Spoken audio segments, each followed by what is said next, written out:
since obviously that's generating a great deal of attention, what's the truth, or your version of the truth as far as that? Well, let me lay it out, because there are some stuff here that's come out that's just for whatever reason this doesn't add up, and I apologize because I probably did get some of my dates wrong and some of, but this is I thought it was 5 years ago. It was actually 3.5 years ago. It was 3 years, and it turns out it was May of '07.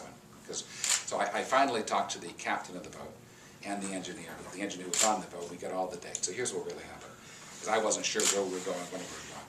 We left Palm Beach. We were in West Palm Beach.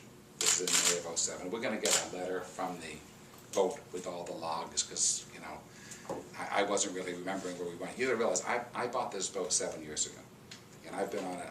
I've worked from it. I've lived on it as much as 5 months of the year. So sometimes we go to 5, 6 places a week, and I just don't remember where we go to each place from. But from the beginning, I always said I was there in Cuba for 3 days. I said I was there because we had a mechanical problem, and when I was there, I went to visit the synagogues and the Jewish community there. That is all true. That's what I did.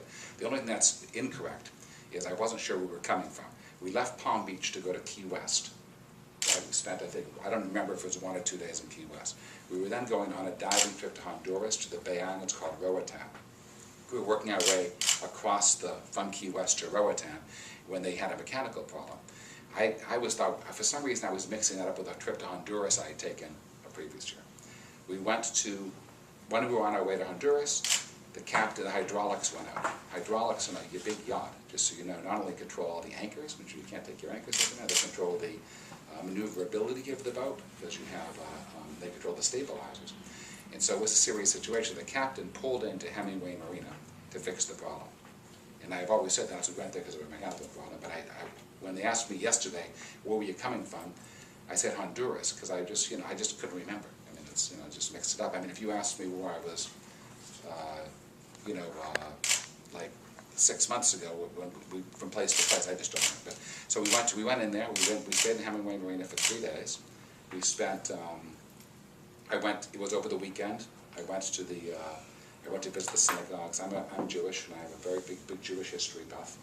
I visited synagogues in places like Shanghai, and I've been to Newport, Rhode Island, the oldest in America. I've been even to Curacao, the oldest in North America, and which is down by the ABC Islands. We were buying out Curacao. So I'm kind of interested in Jewish history. So I really wanted to see that community, because a number of my friends had been on missions, and actually I had some friends who contacted me saying they were going on a mission.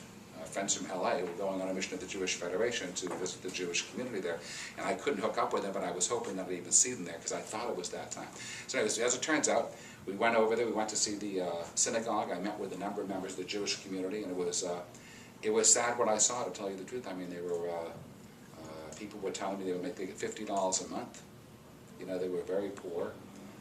Some of them they didn't speak English, but there was some of the younger ones translated, and they said that some of them had been professionals, and one guy, I think, had been a dentist, and he said he gets $100 a month or $75 a month to live on.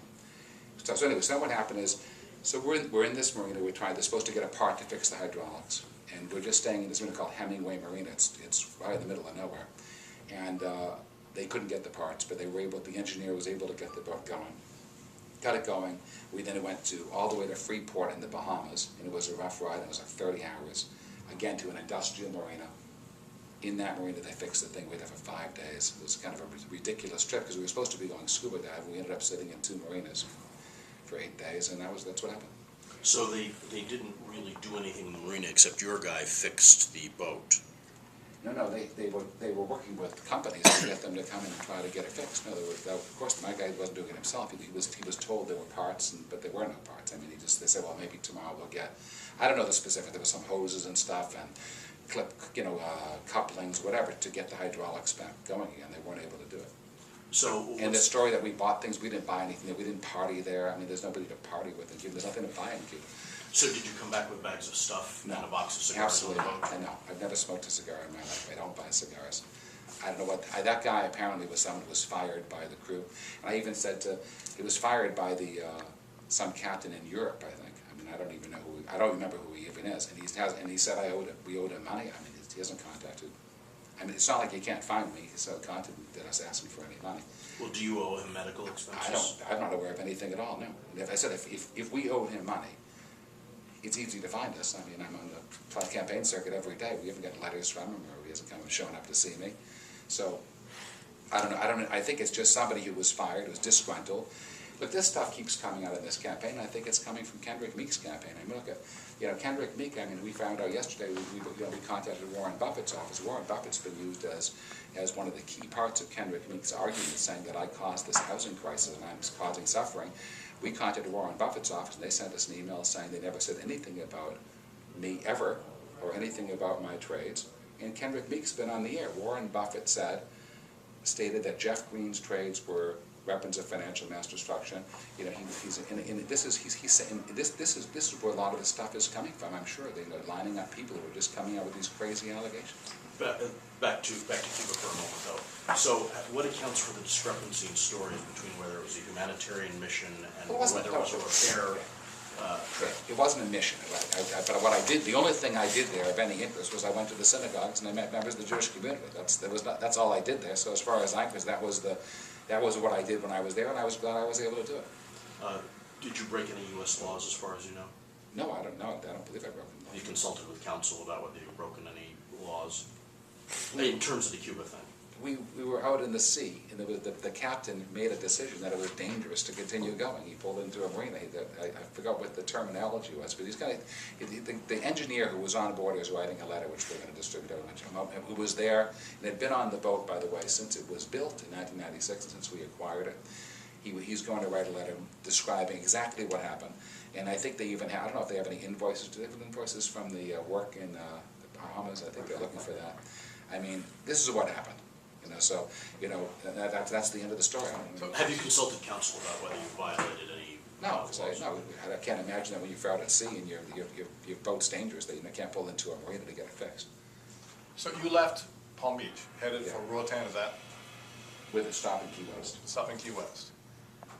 And Cuba's a big place, a big island. It's just kind of curious that the one place you ended up was the Hemingway Marina, which is kind of... It's the only place you could go. There's no other marina that would accommodate a boat of our size. We'd have no anchors. The boat had no anchors.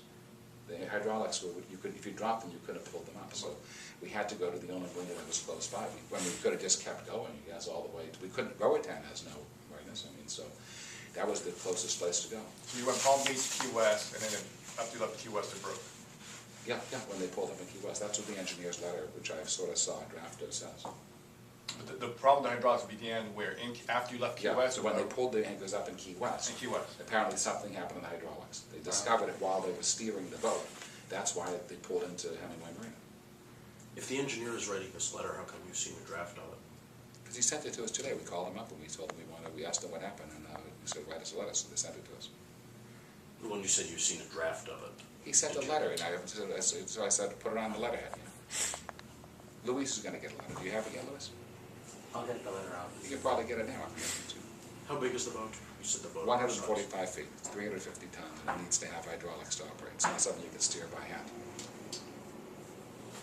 But so that's good. But this is as far as I'm concerned, this is just an attack by some ex-employee who was obviously fired.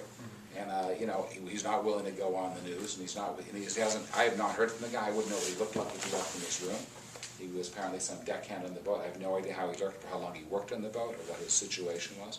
But I can say that if he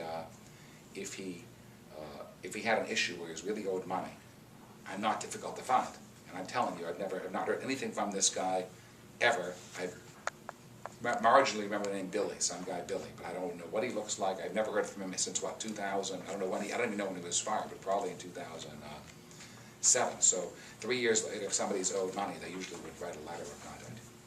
But can you see it from the other standpoint? If there's somebody out there who has an issue with Cuba, and you look at this, okay, here's this person who's in Key West, there's a problem with the hydraulics, you need the anchors. Well, it happened underway. It didn't happen in Key West. We wouldn't have left Key West, obviously. We wouldn't have put ourselves... Okay, so you leave Key West, and you're headed west, I imagine. We're heading west, exactly. Right. We're out in the middle of the ocean. Middle of the ocean, and the place you end up is the Hemingway Marina. Yeah, that's the place we were going by. I mean, look, the captain made that decision. I didn't. It was the middle of the night when we left. And these logs, when they're released, will explain what the captain's rationale was? And we'll be happy to put the captain on the phone. Okay. Yeah, I mean, it's not. I'm not driving the boat. I was sleeping when all this happened. I mean, this is when